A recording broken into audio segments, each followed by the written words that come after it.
പറതയും തട്ടവും ധരിച്ചതുകൊണ്ട് മാത്രം മുസ്ലിം ആണ് എന്ന് പറയുന്ന ഒരു സ്ത്രീ. ഇത് ഒരു ഭിക്ഷാടനത്തിന് ഇറങ്ങിയ സ്ത്രീയെ നാട്ടുകാർ തടഞ്ഞു വെച്ചപ്പോൾ ഉണ്ടായ ഒരു സംഭവമാണ്. മുസ്ലിം വീടുകൾ മാത്രം ലക്ഷ്യമാക്കി, അതായത് പുരുഷന്മാരില്ലാത്ത സമയത്ത് പറതയും തട്ടവും ധരിച്ച് ഒരു ഫയലും കൊണ്ട് ആ സ്ത്രീ എന്ന ഭിക്ഷാടനത്തിനായിട്ട് ഇറങ്ങിയതാണ്. അപ്പോൾ സംശയം തോന്നിയിട്ട് നാട്ടുകാർ തടഞ്ഞു നിർത്തിയപ്പോൾ അവളുടെ പേര് ചോദിക്കുന്നു. പേര് ചോദിച്ചപ്പോൾ ആദ്യം മറ്റൊരു പേര് പറയുന്നു, പിന്നെ രണ്ടാമതും കുറച്ച് കഴിഞ്ഞ് ചോദിച്ചപ്പോൾ വേറൊരു പേര് പറയുന്നു. അതേപോലെ ഹസ്ബൻഡിൻ്റെ പേര് ചോദിക്കുമ്പോൾ ഷെൽവം എന്നൊക്കെയാണ് അവൾ പറയുന്നത്. എന്തിനാ ഭിക്ഷാടനത്തിന് വന്നത് എന്ന് ചോദിക്കുമ്പോൾ കുട്ടിക്ക് സുഖമില്ല, മറ്റൊരു കുട്ടിയുടെ വിവാഹമാണ്, ഹസ്ബൻഡ് മരിച്ചു പോയി, അപ്പോൾ ജോലിയൊന്നുമില്ല, അതുകൊണ്ടാണ് എന്നൊക്കെ പറയും, നിങ്ങൾ സഹായിക്കണം എന്നൊക്കെ പറയുന്നുണ്ട്.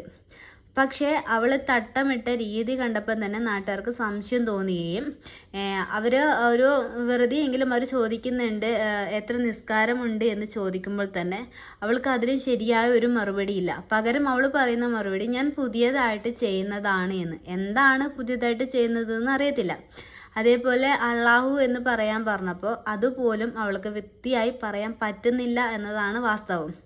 കൂടുതൽ നാട്ടുകാർ അവളെ തടഞ്ഞു നിർത്തുകയും കൂടുതലായിട്ട് ചോദ്യം ചെയ്യുകയും ചെയ്തപ്പോൾ അവൾക്ക് 3 ഭർത്താവുണ്ട്, അതിലൊരാൾ മരണപ്പെട്ടു പോയി.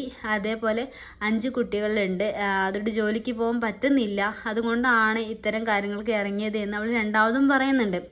പക്ഷേ നാട്ടുകാർക്ക് കൂടുതലായിട്ട് സംശയം തോന്നുകയും അവളെ കുറച്ച് ആൾക്കാർ കൂടി അവിടെ തടഞ്ഞു വെക്കുകയും കൂടുതലായിട്ട് ചോദ്യം ചെയ്യുകയൊക്കെ ചെയ്യുമ്പോൾ പിന്നീട് പറയുന്നുണ്ട്, ഞാൻ നിങ്ങളുടേതൊന്നും മോഷ്ടിച്ചിട്ടില്ല, ഞാൻ മോഷ്ടിക്കാൻ വന്നതല്ല, ഞാൻ സഹായം ചോദിച്ചു വന്നതാണ്. പിന്നെ അവൾ അവിടെ നിന്ന് എങ്ങനെയെങ്കിലും രക്ഷപ്പെട്ടാൽ മതി എന്നുള്ള രീതിക്കായി, ഞാൻ ഇനി ഒരിക്കലും ഇങ്ങോട്ട് വരില്ല, കേരളത്തിലേക്കേ വരില്ല എന്നൊക്കെ പറഞ്ഞുകൊണ്ട് അവൾ എങ്ങനെയെങ്കിലും അവിടെ നിന്ന് തടിയൂരാനാണ് അവൾ ശ്രമിക്കുന്നത്. അപ്പോൾ ഇത്തരം ആൾക്കാർ നിങ്ങളുടെ വീടിൻ്റെ പരിസരങ്ങളിലോ ഒക്കെ വരുന്നുണ്ട് എങ്കിൽ തീർച്ചയായും ശ്രദ്ധിക്കേണ്ടതാണ്. അതിപ്പോൾ മുസ്ലിം ആയാലും ഹിന്ദു ആയാലും നമുക്കൊരാളെ കണ്ടു കഴിഞ്ഞാൽ തന്നെ മനസ്സിലാക്കാനുള്ള കഴിവുണ്ടല്ലോ. അപ്പോൾ ഇത്തരം ആൾക്കാർ വരുന്നുണ്ടെങ്കിൽ നോക്കിക്കോ കേട്ടോ.